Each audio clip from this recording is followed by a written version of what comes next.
¿Cómo están? Ya no me aguantaba para hablar, la verdad. Bueno, espero se encuentren bien. Es una linda mañana para, como hicimos recién, para adorar a Dios, para cantarle. Y bueno, y por qué no también para escuchar de su palabra, que por cierto les confieso, si no fue el pasaje más difícil que me tocó estudiar, anda ahí. Así que vean con qué expectativa vengo con este pasaje que bueno, que me ha dado a pensar un montón y me ha hecho estudiar también, y eso es bueno. Les voy a introducir esta charla, esta reflexión con alguna pregunta, ¿sí? Y espero que sean lo más sinceros y honestos en responderla, no es nada difícil. Vieron que este lugar en donde estamos ahora, esta iglesia, este templo, esta construcción, fue destinada y tiene el propósito de juntarnos, ¿sí? de estar juntos, congregarnos, es eso. ¿Para qué? Para adorar a Dios. ¿Para qué más?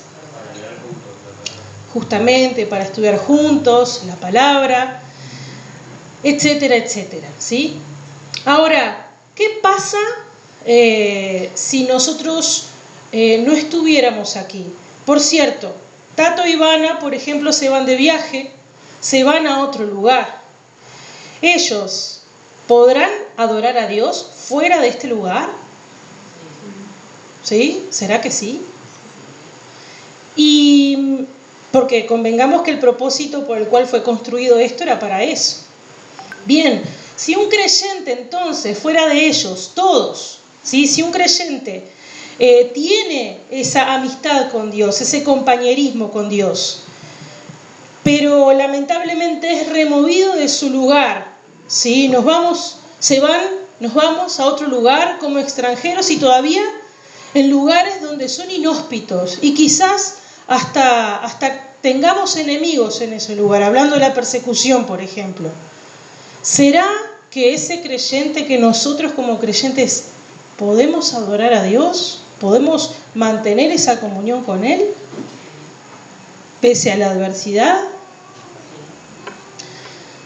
Bueno, escuché uno sí tímidamente, pero entiendo de que todos lo comprenden así. Ahora, es fácil decirlo para nosotros cuando tenemos muchos titulares, ¿sí? que la Biblia nos da. Pero este no era el caso de Ezequiel. Estamos hablando de Ezequiel. Ezequiel es un sacerdote profeta del Antiguo Testamento. Él no conocía el Nuevo Testamento como lo tenemos nosotros. Tampoco tenía a Jesús en mente con el nombre de Jesús. Sí esperaban un Mesías, pero hay un montón de cosas que él desconocía. Y bueno, y esto que les pregunté ahora era una de las preguntas que seguramente Ezequiel se hizo, que lo inquietaron en su momento, porque hubo un año, un 586 a.C., que marcó una diferencia radical en él. Para nosotros hay un antes y un después de Cristo, ¿verdad? Bueno, él tuvo un mojón en la vida en ese año y hubo un antes y un después de ese 586 a.C. Y en ese tiempo, a nivel cronológico, nos estamos ubicando. Les cuento un poquito cómo viene la mano, un poquito de historia. Prometo no aburrirles, ¿sí? A lo largo de todo el Antiguo Testamento, el templo, ¿sí? El templo que fue construido por Salomón, siempre fue símbolo de la presencia de Dios. Y de hecho, un poco más que eso, era la presencia de Dios mismo morando allí. Y bueno, y desde la perspectiva histórica, ¿sí? Israel como pueblo unido, duró como más o menos 110 años, ¿sí? Pero después de que pasó el reinado de Saúl, de que pasó el reinado de David, que muchos quizás conocemos al rey David, y que después de que pasó el reinado de Salomón, que es su hijo, hubo una división. Las cosas no andaban bien y se dividió el pueblo. Se dividió en el reino del norte, Israel, y se dividió en el reino del sur, donde estaba Judá. Y todo eso se extendió por muchos años, hasta que el reino de Israel, que la verdad que dejaba muchísimo que desear, cayó en manos de los asirios. Eran enemigos del pueblo de Israel, bueno, fueron derrotados por los asirios. Y el reino del sur, Judá, estuvo mirando todo eso, pero no aprendió de los errores ajenos. Siguió haciendo lo malo delante de los ojos de Dios. Algún rey fue rescatado de ahí como bueno, pero la gran mayoría no lo fue.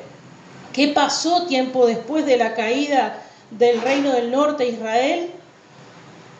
Cayó Judá. ¿Sí? El reino que sobrevivió durante muchos años después de que Israel cayera, bajo la mano de los babilonios, fue tomado en el año 605 aproximadamente. Y Ezequiel, este sacerdote profeta, que de hecho tenemos un libro y que vamos a estar viendo uno de sus capítulos, vivió ese momento, lo vivió todo, ¿sí? De hecho, él tenía 25 años, ¿sí? 25 años cuando los babilonios invadieron Judá en el 605 a.C. Y fue contemporáneo de otro profeta que se llamaba Jeremías, que también era un sacerdote.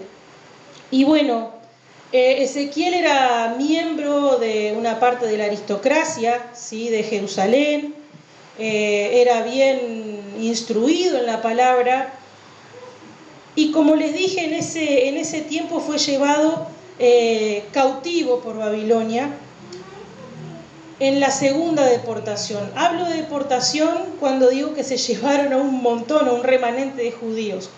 El primero, la primer captura de judíos que llevaron los babilonios, ahí se fue Daniel, ¿sí? El profeta Daniel. Y en la segunda deportación, en la segunda juntada de judíos que hicieron para llevarse a Babilonia, ahí estaba Ezequiel, junto con el rey de turno, que fue el último que tuvo Judá, que fue Joaquín. Todo con 25 años, joven. Allá, en la comunidad que se formó en el exilio, que de hecho es en Tel Aviv, eso podemos googlearlo y ver dónde está. Allí Ezequiel fue líder de los más o menos 10.000 cautivos que se llevó a Babilonia a ese lugar. Y vivieron más o menos, diríamos, como colonos, es decir, pudieron llegar a cultivar algo de la tierra y poder comer algo. Llegaron a tener alguna casa. De hecho, él tenía su propia casa, tenía esposa. La Biblia no habla de que tuviera hijos. Y bueno, y allí su casa misma era usada como lugar de reunión para todos los ancianos de Israel, para todos los que estaban cautivos allí. Y bueno, y él entonces fue el primer ministro, el primer siervo de Dios de poder justamente servir a todos los exiliados de Israel y de Judá, ¿no? Así que bueno, en el 592 más o menos, 5 años después de que él haya sido cautivo, ¿sí? Por los babilonios, a los 30 años de edad, él, si las cosas hubieran andado bien, se iba a consagrar como sacerdote. Pero él estaba cautivo, estaba muy triste, muy deprimido, y fue en ese entonces cuando, más que un sacerdocio, Dios le dio una visión. Y en esta visión él vio manifiesta la gloria de Dios, que dio inicio a su ministerio, a su servicio como profeta. En esta visión, Dios, que se muestra en su esplendor y con algunos simbolismos, mostraba de que él se estaba alejando del pueblo, ¿sí? Que él se estaba alejando del templo y de que justo daba como para el lado de Babilonia, ¿no? Como que se estaba yendo de Jerusalén y se estaba yendo aparentemente con los cautivos de Babilonia, en esta visión, entre otras cosas. Y allí Dios lo que le dice es, te encomiendo esta tarea, profetizá a tu pueblo, a todos los que están allí, arrepentimiento, que se arrepienten de lo que han hecho y de lo que están haciendo, por todo el pecado que cometieron, por toda la apostasía, por toda la idolatría, por inmiscuirse en asuntos que no eran de Dios, por aliarse con extranjeros. Pero también te digo, Ezequiel, que por más de que hagas todos los esfuerzos habidos y por haber, no te van a escuchar. Qué comienzo de tarea, qué comienzo de tarea. Pero Ezequiel no achicó, porque en realidad, si bien estaba sirviendo al pueblo, principalmente estaba sirviendo a Dios. El llamado fue de Dios y él realizó la tarea que Dios le encomendó, independientemente de las circunstancias. Entonces, él predicó arrepentimiento y juicio, anunciando la próxima destrucción de Jerusalén como castigo de Dios. Por supuesto que Dios lo que buscaba era el arrepentimiento, pero también es un Dios justo y no iba a permitir todas las atrocidades que se mandó su pueblo. Él denunció además, porque hubo falsos profetas junto con él, hubo otros que eran falsos profetas que decían, tranquilo Ezequiel, Jerusalén, donde está el templo, donde Dios mora allí, estás loco, nosotros somos el pueblo escogido de Dios y esto no va a pasar de algunos años que ya vamos a volver a casa.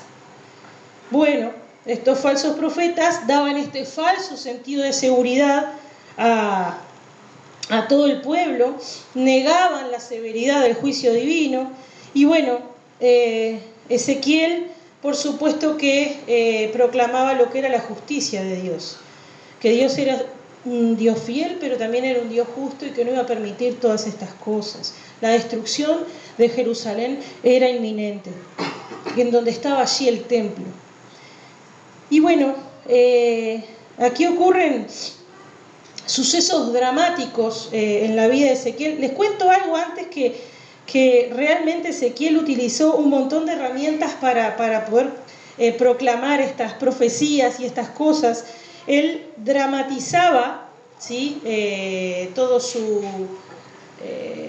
sus palabras, él hacía obras de arte, también lo hacía a la vieja usanza con los sermones y oratorios clásicos del momento. Él utilizaba todo tipo de recursos para darle a entender al pueblo lo que estaba pasando y lo que iba a ocurrir y que en un futuro nunca iban a poder decir, a mí nadie me lo dijo, porque allí estaba Ezequiel previniendo de toda la inminente destrucción. Como les decía, en lo personal también ocurrieron sucesos dramáticos que no fueron solamente a nivel personal, sino a nivel del pueblo, a nivel de nación. Fíjense que en el 587 a.C., su esposa murió, su fiel compañera, y en el 586, en este 586 que les comentaba hace un ratito, ocurrió lo lamentable y lo esperado por Ezequiel. Jerusalén cayó. La destrucción final de Jerusalén no era solamente que invadieron una ciudad y la tomaron. Estamos hablando que destruyeron el templo. Estamos hablando de que en la mente del pueblo judío en aquel entonces, Dios cayó. Dios los abandonó. Ya no tenían ese centro de adoración, no tenían ese lugar donde convocar al pueblo para ofrecer los sacrificios, las expiaciones por los pecados. Eso ya no estaba. La vida religiosa para estos judíos era fundamental para su existencia, para su sobrevivencia. Dios no estaba más. ¿Dónde estaba Dios? ¿Qué le pasó? Es un castigo divino. Y ellos los estaban viviendo en carne propia.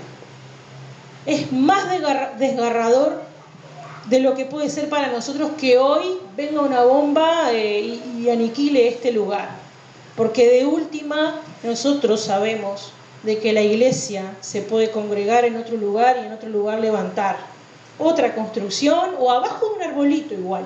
Nos congregamos y compartimos la palabra y adoramos, pero ellos no lo veían así, era distinto, era muy catastrófico lo que estaba ocurriendo.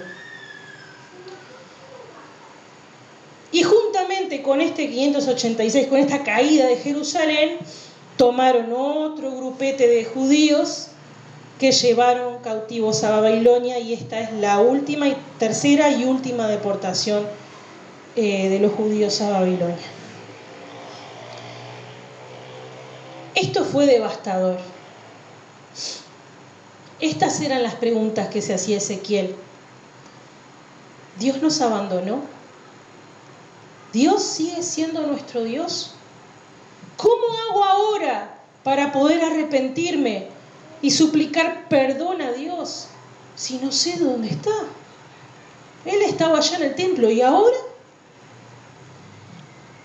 A partir de este 586 a.C., Ezequiel tuvo otra visión. Pero esta visión lo llevó a predicar un mensaje diferente. Un mensaje, en este caso, de consuelo, un mensaje de reforma personal y colectiva. Un mensaje que expresa que Dios sigue siendo Dios, sigue siendo su Dios y el Dios del pueblo que escogió, que no los abandonó y que además promete una futura restauración, la futura restauración de Judá, la futura restauración del pueblo escogido. Ezequiel, como les dije, era magistral comunicando. Y en este libro lo que hace es pasearnos, ¿sí?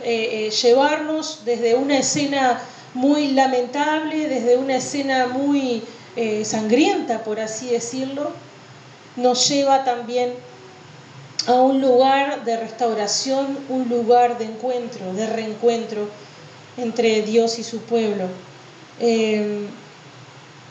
Acá además Ezequiel, en el exilio, él entendió la necesidad de que hubiera un exilio, ¿sí?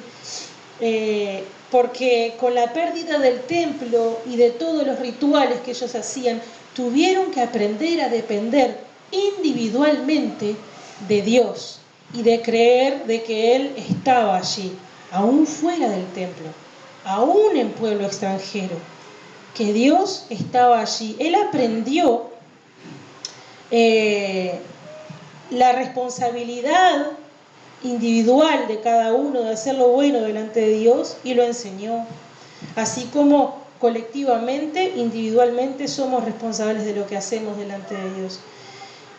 Y bueno, en este libro, y finalmente lleno de esperanza, muestra que Dios, por su gracia, no aniquilará a su pueblo escogido, como lo hizo con otras naciones.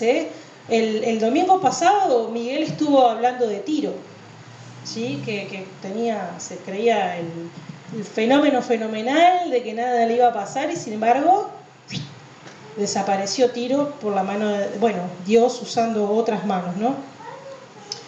Bueno, Dios no iba a hacer eso con su pueblo, en cambio prometió, como les dije, la restauración, pero de una forma más gloriosa y más magnífica de lo que ellos hayan podido vivir. Les voy a contar un poco del esquema del libro de Ezequiel, del libro ahora. Se divide en dos grandes secciones. Es un antes y un después de este año 586. Como les dije antes, del capítulo 1 al 24, habla profecías sobre la ruina de Jerusalén, del capítulo 25 al 32, habla profecías sobre el juicio de Dios sobre las naciones vecinas, que fue algo de lo que estuvo predicándose la semana pasada. En este caso es Tiro y Egipto. En el capítulo 33 hace Ezequiel una última llamada a Israel para el arrepentimiento. Esta es la primera sección. Y una segunda sección, después del 586, después de que cayó Jerusalén, de los capítulos 34 y 48, profecías concernientes a la futura restauración de Israel. Y acá llegamos, al fin llegamos, al capítulo 48, que es el que nos concierne hoy, es el que vamos a estar viendo. Y que les invito a que estén abriendo en sus Biblias. Les voy contando que en esta segunda visión que tuvo Ezequiel, finalmente, como les decía, muestra un futuro glorioso, un reino donde Israel se regenera, donde el Mesías reina con justicia, con rectitud desde Jerusalén, y donde los sacerdotes servirán a Dios de una manera un poco diferente y en un nuevo templo. Cuando Ezequiel hablaba todas estas cosas, evidentemente la audiencia, todos aquellos que les estaban escuchando, sabían de que no estaban hablando del templo que conocían en algún momento, que sabían de la historia, ¿no? Por ejemplo, de Salomón, que no estaba hablando de eso. ¿Por qué? Porque, bueno, una vez que Israel fuera restaurada, lo que Ezequiel hablaba no era del pacto que se hizo con Moisés y de todos los rituales y demás, era otra cosa, era algo distinto. También el templo, cuando se mencionan las dimensiones y demás del templo, no es el de que construyó Salomón, son otras las medidas. Incluso la topografía montañosa, en donde en alguna vez hubo las construcciones, lo que hablaba Ezequiel es que era como un valle de fertilidad, nada que ver a lo que podían llegar a ver en ese momento. Eso sin duda muestra, ¿sí?, de que está hablando de un futuro, de un porvenir. Entonces, Ezequiel, como les decía, no sabía de muchas cosas que hoy tenemos como titulares que de repente nosotros sabemos. El libro de Juan, ¿sí?, donde tenemos el Apocalipsis, él no lo tenía. Allí, en ese libro, en Apocalipsis, nos habla de que el Mesías va a volver. Sabemos y hemos hablado recién en la Santa Cena de que Él está viniendo, de que el Señor vendrá. Y esa es su segunda venida, porque Él ya vino una vez y ahora le estamos esperando nuevamente. Pero todo eso Ezequiel no lo sabía. Nosotros hoy sí.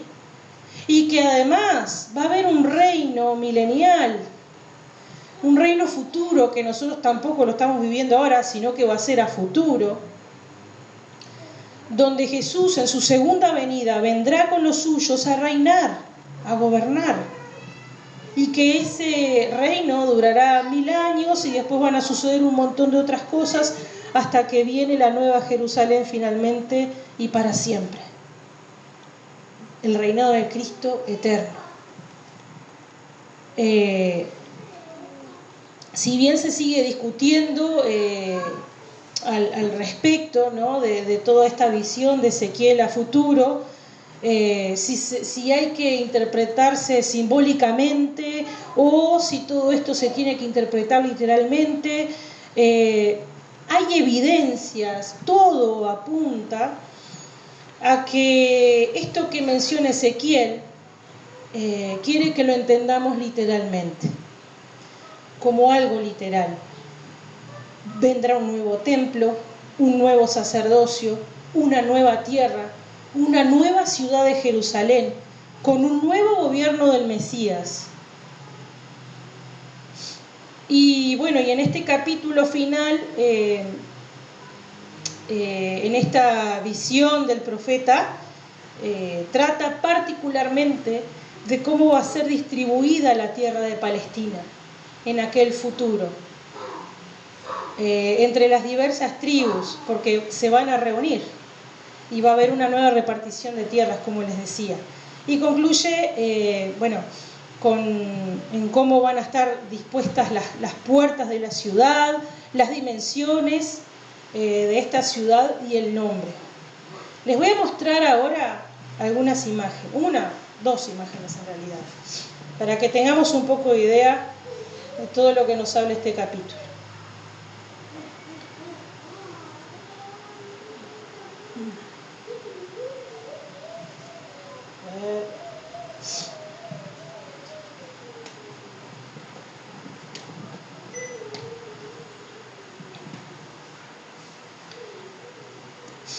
Me parece que incluso a mí me ayudó a poder comprender este texto del capítulo 48, porque así en una simple lectura estaba un poco complicado. Bueno, tenemos entonces Palestina, ¿sí? Ahí les muestro todo lo que vendría a ser la parte del territorio, ¿no? Pero vamos a ir por partes, ¿sí?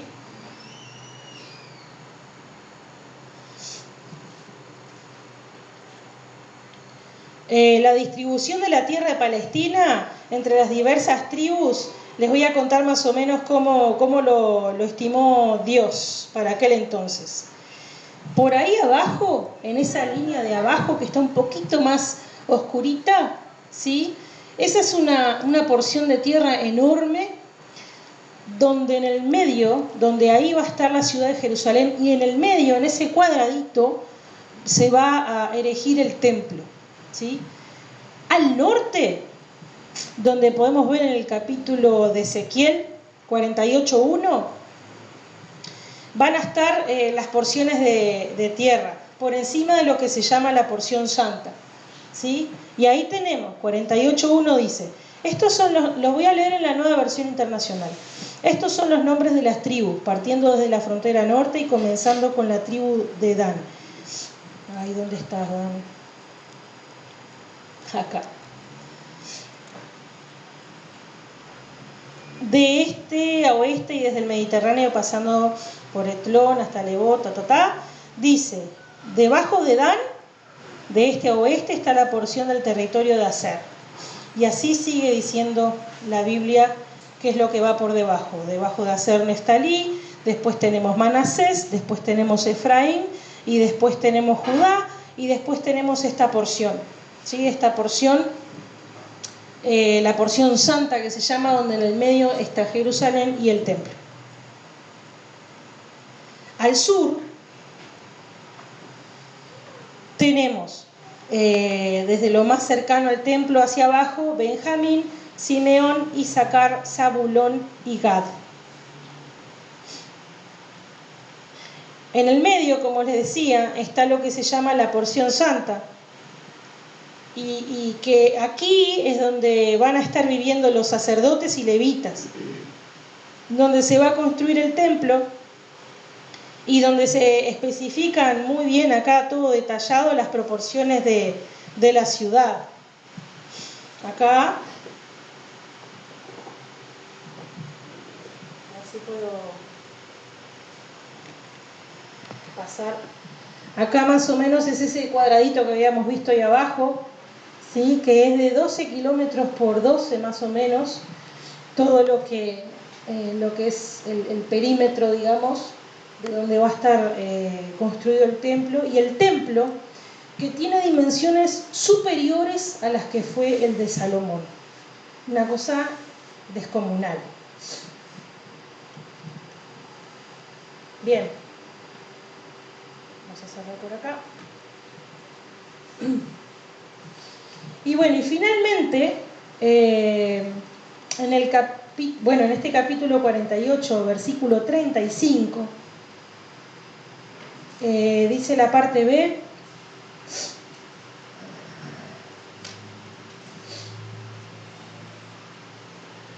y desde aquel día el nombre de la ciudad será aquí habita el Señor. Y desde aquel día, el nombre de la ciudad será Aquí habita el Señor. En hebreo, el nombre es Jehová Shammah o Shammah, y significa el Señor está allí.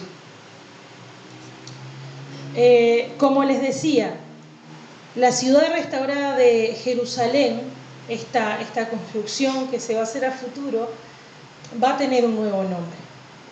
El Señor está allí. Y el anuncio de este nombre, y que justo con esto termine todo el libro de Ezequiel, está genial. Es como una espléndida y una conclusión genial para lo que es todo este libro. Porque como les decía, Ezequiel nos paseó por un momento de la historia tremendo. Les dije también que hubo vergüenza en el pueblo, que hubo tristeza, que por eso tuvo que pedirles: arrepiéntanse, muchachos, miren que vamos mal. Pero después, como les decía en la segunda parte, Él nos muestra un Dios fiel, un Dios providente, un Dios que construye algo nuevo para su pueblo, que nunca abandonó, algo renovado. Esto es increíble porque Dios cumple sus promesas. Cuando profetizó Ezequiel de que se iba a destruir el templo y Jerusalén toda, ¿qué fue lo que pasó? Jerusalén cayó. Y ahora cuando Ezequiel nos dice que va a haber una nueva restauración, que va a haber un nuevo futuro con el Mesías gobernando, ¿da para creerle? Yo creo que sí.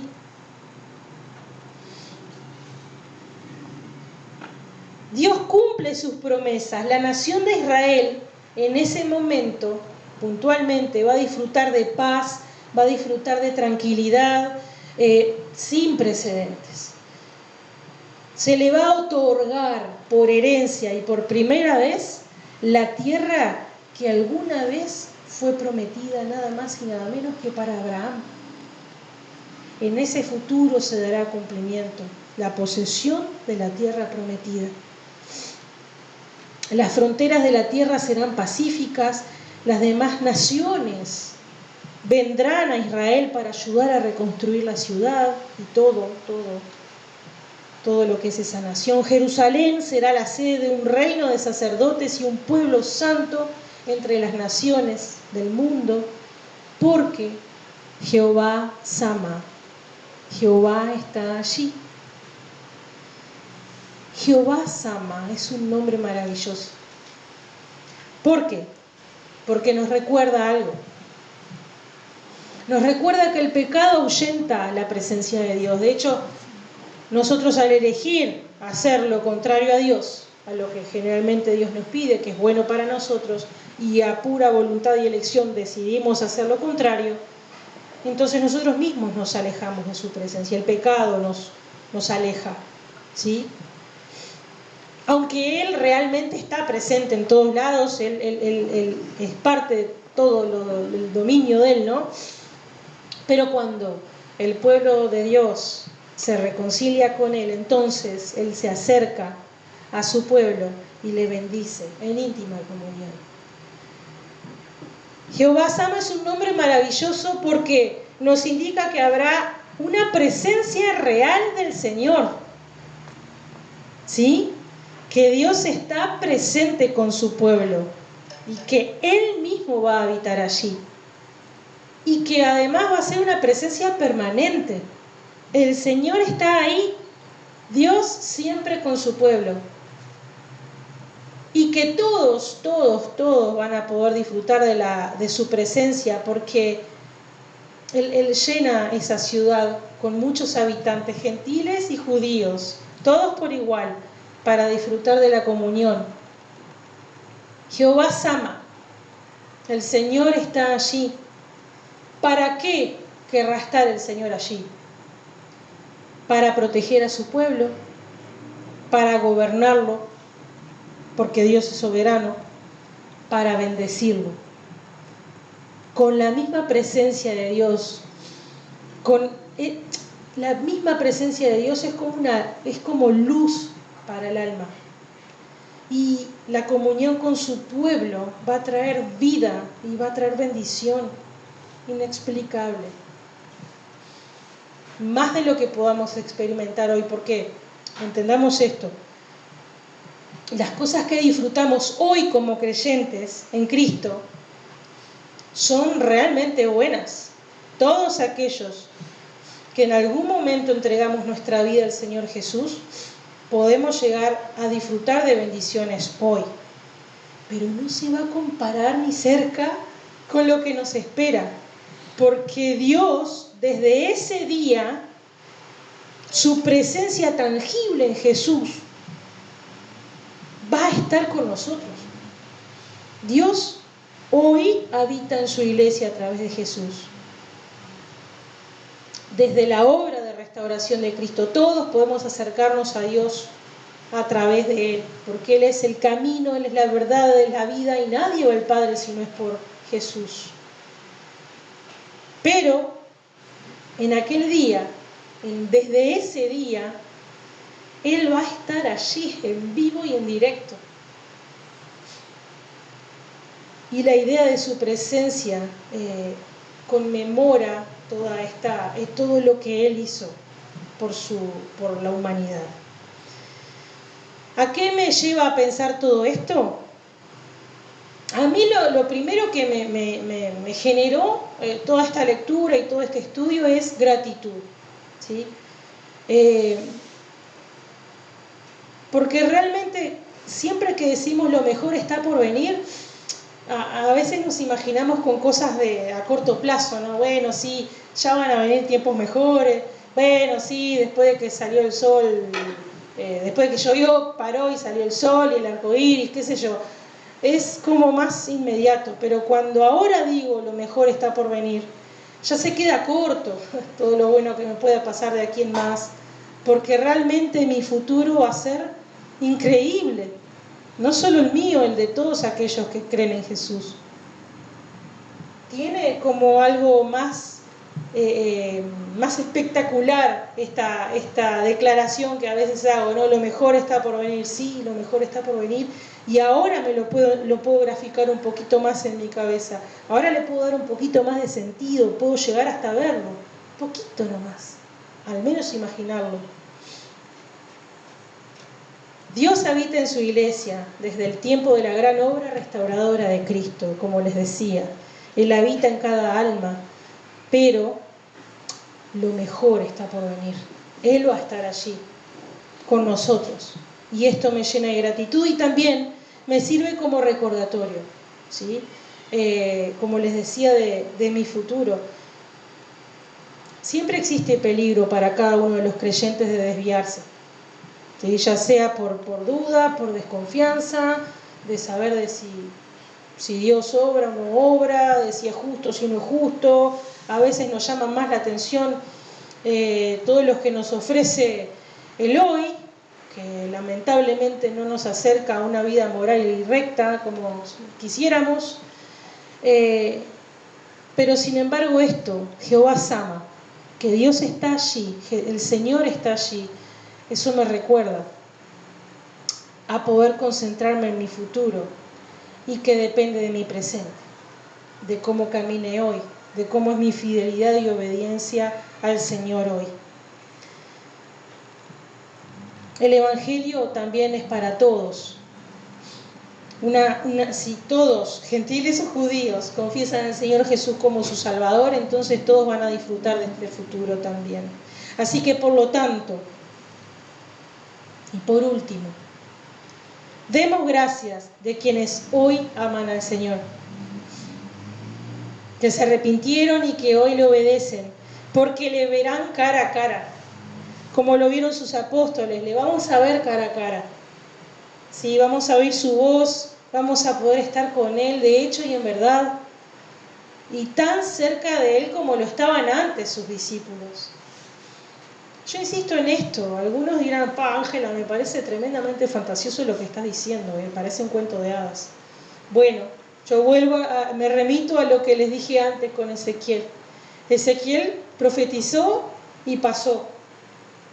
La caída de Jerusalén fue así. ¿Por qué no le voy a creer esto? Creo en un Dios, creo en Jesús, que resucitó de los muertos.